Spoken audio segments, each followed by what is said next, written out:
सबसे पहले तो आप, अगर आप घर से काम करना स्टार्ट कर रहे हैं तो सबसे पहले तो आप अपने फैमिली मेम्बर्स को एक दफ़ा बिठा के उनको समझा दें कि अगर मैं फॉर एग्ज़ाम्पल अगर आपका काम सुबह 9 से लेके 5 बजे तक की ऑफ़िस में था, या ऑफ़िस आवर्स आपके सुबह 9 से 5 बजे तक थे, तो आप अपने फैमिली मेम्बर्स को एक दफ़ा बिठा के समझा दें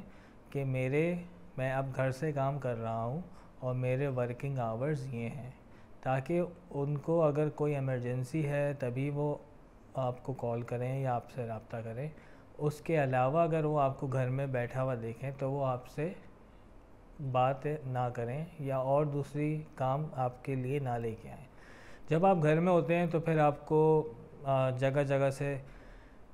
छोटे छोटे काम मिल रहे होते हैं, आप छोटी छोटी चीज़ें घर में नोटिस कर रहे होते हैं। तो सबसे अच्छा तरीका तो ये होता है, अगर आप घर से काम कर रहे हैं,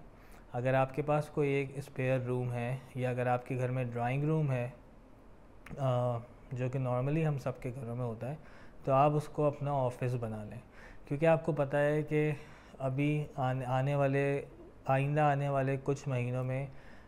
उम्मीद ऐसी नज़र नहीं आ रही कि मेहमानों का आना जाना या रिश्तेदारों का आना जाना आपके घर में लगा रहेगा। तो जब तक कि ऑफ़िस वापस नहीं खुलता, जब तक कि चीज़ें वापस नॉर्मल नहीं होती, जब तक आप अपनी ड्राइंग रूम को अपना ऑफिस बना लें। अगर आपके पास ड्राइंग रूम नहीं है या आपके पास कोई ऐसी अलग सेपरेट रूम नहीं है, तो उसका अल्टरनेट वे ये होता है कि आप एक स्पॉट अपने घर में कोई सा भी, जहाँ आपको लगता है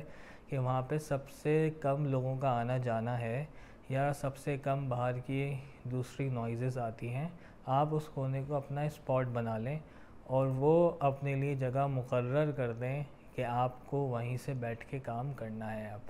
और आप अपने घर वालों को भी साथ साथ बता दें कि मैं यहाँ बैठ के इस टाइम से लेके इस टाइम तक काम करूँगा, तो वो आपको, ताकि आने वाले टाइम में आपके वर्किंग आवर्स में वो आपको परेशान ना करें या आपसे बातें ना करें। शुक्रिया।